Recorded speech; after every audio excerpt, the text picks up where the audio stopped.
নমস্কার, বলছে বাংলায় স্বাগত। এই মুহূর্তে আমরা পৌঁছে গেছি সিএ আইনের প্রথম বলি দেবাশিস সেনগুপ্ত, মাত্র 31 বছর বয়স। সেই ছেলেটির বাড়ি এই সামনে দেখা যাচ্ছে, আপনারা দেখুন। আমরা সেই বাড়িটির সামনেও দেখানোর চেষ্টা করব, এই বিষয়ে আমরা সম্পূর্ণটা জেনে নেওয়ার চেষ্টা করব। আমরা পৌঁছে যাচ্ছি তার বাড়িতে, নেতাজি কলোনি, যাদবপুরের নেতাজি কলোনি।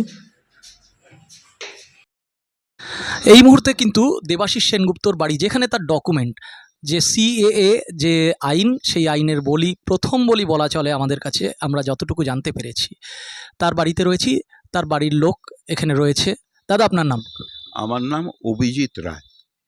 আমি সম্পর্কে দেবাশিস সেনগুপ্তর মেসো হই এবং ও আমাদের এই বাড়িতেই থাকতো। ওর ডকুমেন্টস, লিগাল ডকুমেন্টস, যেগুলো সরকারি ডকুমেন্টস বলুন, আমাদের গভর্নমেন্ট ডকুমেন্টস, যেমন আধার কার্ড বলুন, প্যান কার্ড বলুন বা ভোটার কার্ড বলুন, সব আমাদের বাড়ির অ্যাড্রেসেই ছিল।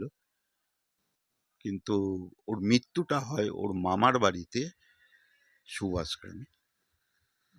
তো হঠাৎ করে এই মৃত্যু কেন, মানে কি কারণে এমন সিদ্ধান্ত বলে আপনার মনে হয়? এইটা কি বলবো বলুন, ওনার দেবাশিসের মধ্যে একটা সিএএ নিয়ে একখানা আতঙ্ক তৈরি হয়েছিল গত 4-5 বছর ধরে। ও নানা রকম নিউজ, নানা রকম এর মধ্যে ওই অ্যাকচুয়ালি আইনটা কি সেইটাই বুঝে উঠতে পারছিল না। ওর একটা বদ্ধ ধারণা হয়েছিল ওকে হয়তো এইখান থেকে বাংলাদেশে পাঠিয়ে দেওয়া হবে বা কোনো জেলে পাঠিয়ে দেওয়া হবে বা কোনো কনসেন্ট্রেশন ক্যাম্পে পাঠিয়ে দেওয়া হবে, এই ধরনের। তো আমরা ওকে বারবার বোঝাতাম, তোর তো সব কিছুই আছে, তোর ভোটার কার্ড আছে, তোর আধার কার্ড আছে, তোর প্যান কার্ড, এই প্যান কার্ড আছে, এভরিথিং আছে, তো তোর ভয় পাবার কি আছে, এতে তোর কিছু হবে না এতে। তাও ও এটা একটা কি বলবো ট্রমাটিক হয়ে পড়েছিল পুরো ব্যাপারটা নিয়ে, সিএএ নিয়মটা নিয়ে পুরো ট্রমাটিক হয়ে পড়েছিল। দেবাশিসের জন্ম আমাদের কলকাতাতেই, আমাদের চিত্তরঞ্জন হসপিটালে, এবং ওর বাবাও মানে জন্ম কলকাতাতে। ওর দাদু ছিলেন পূর্ব বাংলা থেকে, যা যতদূর আমার কাছে খবর আছে বা শুনেছি।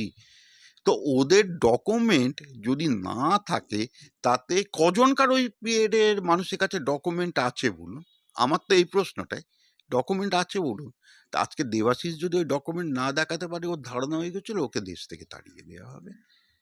এই হলো মেন ব্যাপার। হাজারো বোঝাবার পরেও ও হয়নি। আলটিমেটলি পরিস্থিতিটা এতটাই মানে দুঃখজনক একটা ব্যাপারে গড়িয়ে যায়। দাদা, আপনার ওয়ার্ডে দেবাশিস সেনগুপ্তর মর্মান্তিক মৃত্যু, এই নিয়ে আপনি কি বলবেন? আসলে সত্যি কথা কিছু বলতে না ভালো লাগছে না, ইচ্ছেও করছে না। আমাদেরই তো একজন সহনাগরিক, আমার ছোট ভাইয়ের মতো হবে, কালকে চলে গিয়েছে। কালকে না, পরশু চলে গিয়েছে। এবং মূলত ওর পরিবার যেটা কালকে এসে বলেছে, সেটা আরো ভয়ঙ্কর, আরো শকিং। ওর মাঝে মাঝেই প্যানিক অ্যাটাক হচ্ছিল। ও এসে বলছিল যে আমাকে ওরা জেলে পাঠিয়ে দেবে, আমাকে বাংলাদেশ তাড়িয়ে দেবে। কেন বলুন তো? একজন মানুষ, সে বাঙালি বলে তাকে এই ভয়ের মধ্যে বাঁচতে হবে? পাঞ্জাবি হলে খালিস্তানি, আর বাঙালি হলেই বাংলাদেশি। এই ন্যারেটিভ নিয়ে কেন ভারতবর্ষের বুকে আজকের এই একবিংশ শতাব্দী সভ্য সমাজে আমরা বাস করি? একটা অসভ্য বর্বর সরকার তার একটা দানবীয় আইন করেছে, তার জন্য কত মানুষকে আর মৃত্যুর মুখে যেতে হবে বলুন তো? কত হাজার মরলে তবে মানবে তুমি শেষে, বড্ড বেশি মানুষ গেছে বানের জলে ভেসে। আজকে একটা দেবাশিসকে হারিয়েছি সিএ এর জন্য।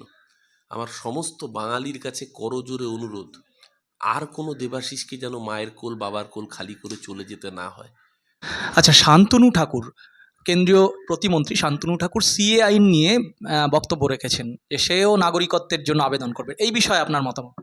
প্রথম কথা হচ্ছে, আমি কালিদাসের গল্প পড়েছিলাম, যে গাছে বসে থাকেন সেই গাছের ডাল কাটে।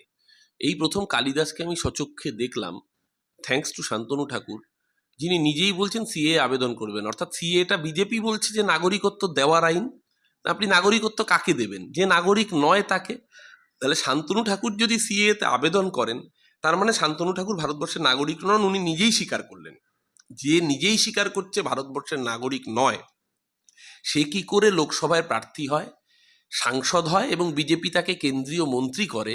তাহলে যে মানুষের ভোটে শান্তনু ঠাকুর কেন্দ্রের মন্ত্রিসভায় পৌঁছেছেন, তার শান্তনু ঠাকুরের মন্ত্রিত্বটাই বেআইনি। সেই মানুষের ভোটে দেশের প্রধানমন্ত্রী হয়েছেন নরেন্দ্র মোদী, নরেন্দ্র মোদীর প্রধানমন্ত্রিত্বটাই বেআইনি।